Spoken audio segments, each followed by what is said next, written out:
بھائیو، حضرت ابو سعید خدری رضی اللہ تعالیٰ عنہ جناب محمد رسول اللہ صلی اللہ علیہ وسلم سے ارشاد نقل کرتے ہیں کہ تم میں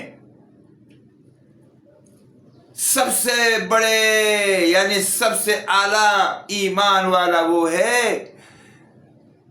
کہ اگر وہ قدرت رکھتے ہیں جو کسی گناہ میں مبتلا ہے، جو کسی نافرمانی میں مبتلا ہے، جو اللہ کی غیر بول رہا ہے، جو اللہ کی غیر سوچ رہا ہے، جو اللہ کی طرف اس کا دھیان نہیں ہوتا، جو اللہ کی طرف وہ راضی نہیں ہے، جو اللہ کے سامنے وہ سجدہ ریز نہیں کرتا، ایسے لوگوں کو وہ ہاتھ سے روکے۔ اور فرمایا اگر اس کی طاقت نہیں ہے تو پھر ایسے آدمی جو اللہ کے نافرمان ہیں، نبی آخر زمان کے طریقوں سے ہٹ کر زندگی گزارنے والے ہیں، تو ان کو پھر اپنی زبان سے ان کو سمجھائے، وعظ کے ذریعے، نصیحت کے ذریعے، اخلاقیات کے ذریعے اور درمندانہ عجز انکساری کے ذریعے سے ان کو سمجھائیے، ان کو بتائیے، ان کو اللہ کی طرف اس کا رخ موڑ لیجئے اور نبی آخر زمان کے طریقوں پر اس کو لانے کی کوشش کیجئے۔ یہ دوسرا مومن ہے، یہ دوسرا پھر مومن کی نشانی ہے۔ اور فرمایا اگر یہ بھی ممکن نہ ہو،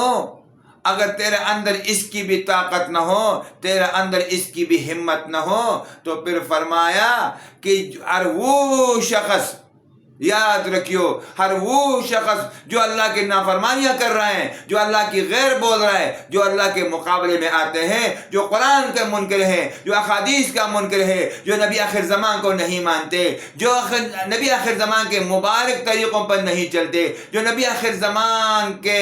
ہر وہ سنت عمل جو ہمارے لیے ہدایت ہے اس پر وہ زندگی نہیں گزارتے، تو فرمایا دل میں اس کا برا سمجھو۔ اب میں آتا ہوں بھائی اس طرف،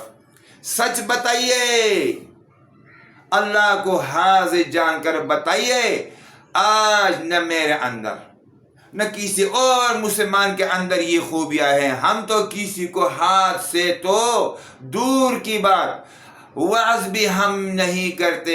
یہ جو ہمارے تبلیغ والا حضرات ہیں یہ اس بات کی کوشش کرتے ہیں، محنت کرتے ہیں تاکہ ہر آدمی کا غلط یقین کیسا درست ہو جائے، کیسا وہ اللہ کی طرف آ جائے، کیسا وہ اللہ کے ساتھ صلح کر لے، کیسے وہ اللہ کے سامنے جھک جائے، کیسے وہ اللہ کے سامنے سجدہ ریز ہو جائے، اور کیسے وہ اللہ کے سامنے رونے دھونے والے ہو جائے اور نبی آخر زمان کے نورانی پاکیزہ طریقوں پر چلنے والے بن جائے۔ یہ دعوت تبلیغ والا جو ہے نا، یہ دوسرے جو حدیث کا جو دوسرا وہ ہے اس پر بات کرتے ہیں۔ اور میرے بھائیوں، بعض مسلمان کہتے ہیں ارے اگر وہ مسلمان غلط چل رہا ہے وہ جانے، اس کا کام جانے۔ ایسی بات نہیں ہے، ایسی بات قطعاً نہیں ہے۔ ہمیں جو اتنا بڑا اعزاز دیا اللہ نے، جو اکرام کیا اللہ نے، نبی آخر زمان کا امتی پیدا فرمایا، انبیاءوں پر گواہی، انبیاءوں کی امتوں پر گواہی دینے والا بنایا اور تمام انبیاءوں سے ہماری حشر ہوگی، یہ ایسا نہیں ہے۔ اس کے لیے ہمیں بتلانا پڑے گا، ہمیں ان کو سمجھانا پڑے گا، ہمیں ان کو اللہ کے راستے میں لانے کی کوشش کرنی پڑے گی۔ اس لیے